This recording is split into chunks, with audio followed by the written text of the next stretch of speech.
শেষ হলো মৌসুমের প্রথম এল ক্লাসিকো। রিয়াল মাদ্রিদ ও বার্সেলোনার এই ধ্রুপদের লড়াই নিয়ে ফুটবল ভক্তদের উত্তেজনার পারদ ছিল তুঙ্গে।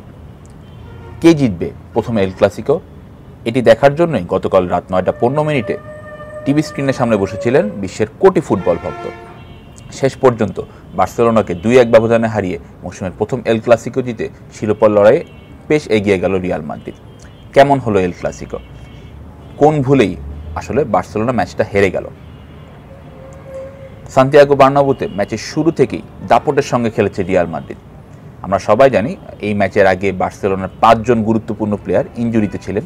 বার্সেলোনা তাই দ্বিতীয় সারির দল নিয়ে মাঠে নেমেছিল। তবে যত যাই হোক, এল ক্লাসিকো বলে তো কথা। রিয়াল মাদ্রিদ প্রথম 15-20 মিনিটে যে পরিমাণ প্রেশার বার্সেলোনার উপর দিয়েছে সেটা আসলে বার্সেলোনার রক্ষণভাগ একেবারেই নিতে পারেনি।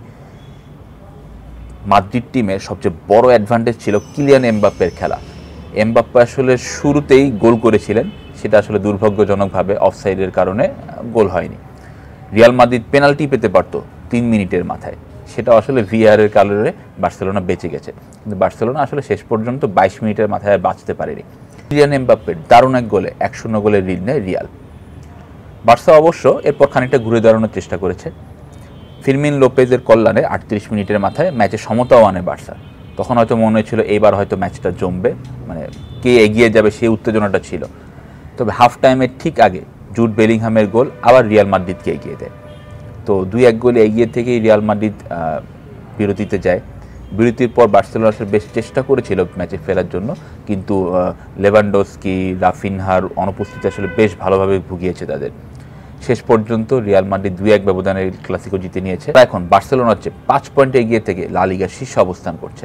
আমরা সবাই জানি লা লিগাতে পয়েন্টের ডিফারেন্স খুব কম থাকে ফার্স্ট এবং সেকেন্ডের মাঝখানে। তো সেখানে মৌসুমের শুরুতেই 5 পয়েন্টে এগিয়ে যাওয়া রিয়ালের জন্য বড় একটা প্রাপ্তি। কি কমতি ছিল বার্সেলোনার? বড় একটা কমতি যেটা আমরা সবাই জানি যে ইনজুরি। বার্সেলোনার লেভানডস্কি, গাভি, রাফিনহা সবাই আসলে ইনজুরিতে ছিলেন। তো বার্সেলোনা তাদের টিমটা সাজাতে একটা কঠিন হালে পড়েছিল যে তারা আসলে একাদশটা কীভাবে সাজাবে। তাদের মূল ভরসা ছিল লামিন ইয়ামাল। তো গত সিজনে আমরা দেখেছি 4 এল ক্লাসিকোতে 4বারই বার্সেলোনা আসলে রিয়াল মাদ্রিদকে হারিয়েছে। লা লিগায় 2বার, স্প্যানিশ সুপার কাপের ফাইনালে এবং কোপা দেল রের ফাইনালে, এবং 4টা এল ক্লাসিকোতেই বার্সেলোনার প্রাণভোমরা ছিলেন লামিন ইয়ামাল। তিনি গোল করেছেন, গোল করিয়েছেনও। মানে রিয়াল মাদ্রিদ ডিফেন্ডাররা আসলে কোনোভাবেই তাকে ট্যাকেল দিতে পারেননি। 17 বছর বয়সী একটা ছেলে এত অবিশ্বাস্যভাবে রিয়াল মাদ্রিদের মতো টিমকে নাকানি চুবানি খাওয়াবে, এটা হয়তো খোদ রিয়াল মাদ্রিদও ভাবেনি। তবে এই মৌসুমের শুরু থেকে ইয়ামালের ফর্ম কিন্তু পড়তির দিকে। মাঠের ইনজুরি, মাঠের বাইরে তার বান্ধবীকে নিয়ে নানা ধরনের গুঞ্জন, বেশ কয়েকজন বান্ধবীকে বদলানো নিয়ে আসলে স্প্যানিশ সংবাদ মাধ্যমগুলো বেশ চটকদার খবর প্রচার করছে। তিনি নিজেও স্বীকার করেছেন যে তিনি আসলে নিকোলের সাথে প্রেম করছেন। তাদের দুজনকে ভ্যাকেশন কাটাতে দেখা গেছে, মাঠেও খেলা দেখতে এসেছেন। আপনারা যদি জানেন যে চ্যাম্পিয়ন্স লিগের গত ম্যাচে আসলে ইয়ামালের বান্ধবী মাঠে ছিলেন এবং ইয়ামাল আসলে গোল করার পর তার দিকে উড়ন্ত চুম্বন দিয়েছেন, বারবার হাত নেড়েছেন। ক্যামেরাম্যানরাও কিন্তু জিনিসটা ভালোভাবেই ফোকাস করেছেন। তো এই জিনিসটা আসলে ইয়ামালের জন্য হিতে বিপরীত হচ্ছে কিনা। আমরা স্প্যানিশ সংবাদ মাধ্যম যেটা বলছে যে আসলে তিনি ইনজুরিতে যতটা ম্যাচ মিস করছেন বা যতগুলো সময় আসলে তিনি মাঠের বাইরে থাকছেন, পুরোটা সময় আসলে তিনি বান্ধবীর সঙ্গে কাটাচ্ছেন। তো বার্সেলোনা ভক্তদের বড় একটা অভিযোগ, ইয়ামালকে আসলে মাঠের চেয়ে মাঠের বাইরের জীবনকে বেশি গুরুত্ব দিচ্ছেন। আমরা সবাই জানি লিওনেল মেসি বার্সেলোনার জন্য কত বড় একটা ফ্যাক্টর ছিলেন। তো সেই লিওনেল মেসির উত্তরাধিকারী হচ্ছেন লামিন ইয়ামাল। বার্সেলোনার ভক্তরা এমনটাই মানেন যে তার খেলার স্টাইল, তার মাঠে তার উপস্থিতি, বার্সেলোনার যে পরিমাণ তার উপর ভরসা করে, সব কিছু মিলিয়ে আসলে ইয়ামালকেই ভাবা হচ্ছে মেসির উত্তরসূরি। ইয়ামালের বয়স মাত্র 16 বছর যখন তিনি আসলে বার্সেলোনার সাথে যুক্ত হয়েছেন তখন, এবং তিনি একটা লম্বা সময় ধরে বার্সেলোনার হয়ে খেলবেন। গত মৌসুমে তিনি যেটা করে দেখেছেন, চ্যাম্পিয়ন্স লিগ যদি জিততে নাও পারে বার্সেলোনা, মানে তাও ঘরোয়া ট্রেবল বার্সেলোনা আসলে জিতেছে ইয়ামালের কল্যাণেই। পুরো মাঠেই তার উপস্থিতি ছিল দেখার মতো। তিনি আসলে যে ধরনের গোল করেছেন কিংবা গোল করিয়েছেন সেটা আসলে বার্সেলোনা ভক্তদের লিওনেল মেসির কথা মনে করিয়ে দিচ্ছিল যে মেসিও তো আসলে ঠিক এইভাবেই খেলতেন এই বছরের এই মৌসুমে। তবে এই মৌসুমের শুরু থেকেই ইয়ামালের ফর্মটা আসলে খুব আশঙ্কাজনকভাবে পড়তির দিকে। তিনি মৌসুমের প্রায় অর্ধেক ম্যাচ মিস করেছেন ইনজুরির কারণে। জাতীয় দলের হয়েও তিনি বেশ কয়েকটি ম্যাচ মিস করেছেন। জাতীয় দল এবং বার্সেলোনার মধ্যে তাকে একটা টানাপোড়েনও দেখা গেছে।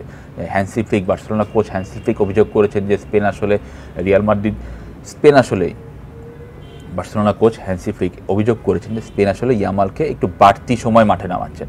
তিনি ইনজুরিতে ছিলেন, তারপরও স্পেন তাকে খেলিয়েছে এবং এই ফলটা আসলে বার্সেলোনাকে ভুগতে হচ্ছে, তার অভিযোগ ছিল এমনটাই। তবু এই অভিযোগ যদি আমরা এক সাইডেও রাখি, তাও আসলে ইয়ামালের মাঠের ফর্ম খুব একটা ভালো যাচ্ছে না। তিনি হয়তো গোল করেছেন, 2টি গোল করেছেন, 2টি অ্যাসিস্ট করেছেন, কিন্তু গত মৌসুমে তার যে ভয়ঙ্কর রূপ আমরা দেখেছি, যে মাঠে তাকে ডিফেন্ডার একেবারেই সামলাতে পারছেন না, এবার আসলে সেরকমটা হয়নি। তার চূড়ান্ত রূপটা আসলে দেখা গেল গতকালের এল ক্লাসিকোতে। ম্যাচের একদম শুরু থেকেই ইয়ামাল মাঠে ছিলেন, কিন্তু পুরো ম্যাচে তিনি আসলে কখনোই বলার মতো কোনো প্রভাব ফেলতে পারেননি।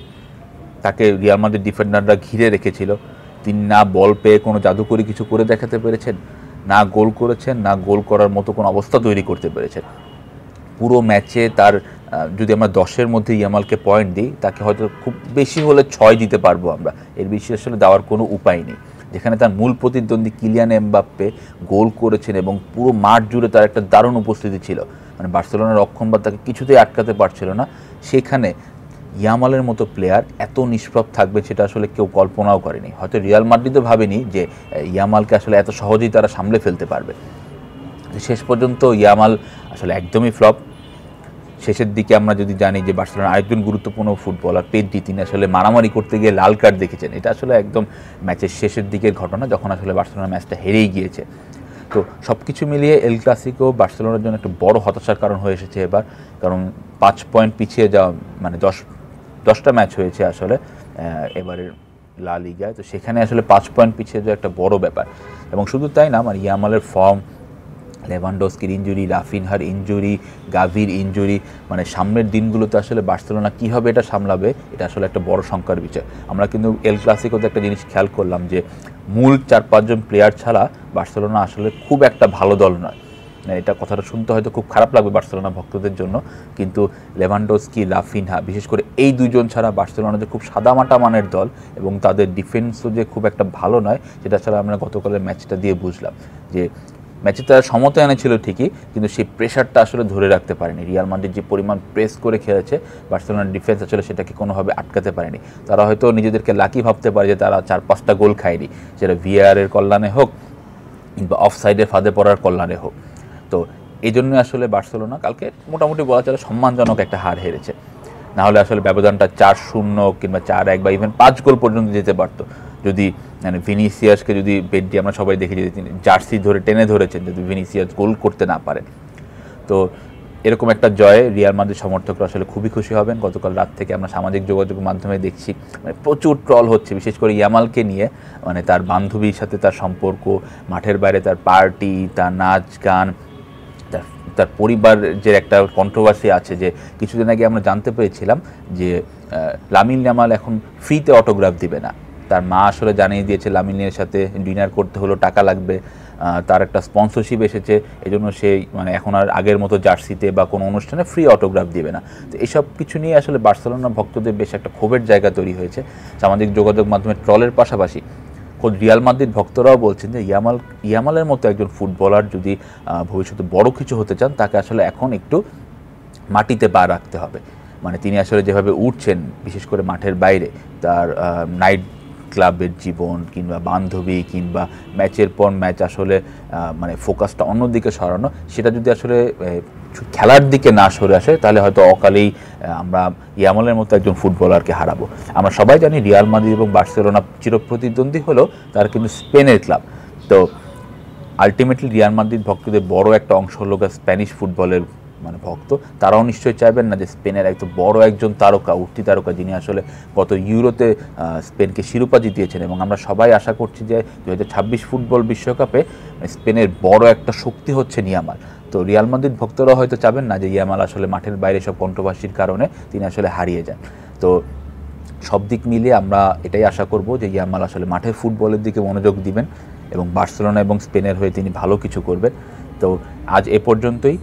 আশা করছি লা লিগা আরও বেশি জমে উঠবে এবং বার্সেলোনা যদি সামনের দিনগুলোতে রিয়াল মাদ্রিদের সাথে পয়েন্টের ব্যবধানটা একটু কমাতে পারে এবং রিয়াল যদি একটু হোঁচট খায়, তাহলে আশা করছি আবার মানে পয়েন্টের ডিফারেন্সটা একটু কমে আসবে এবং খেলাটা আবার জমজমাট হবে। তো আজ এ পর্যন্তই, সবাই ভালো থাকবেন এবং ফাহিমের সঙ্গেই থাকবেন।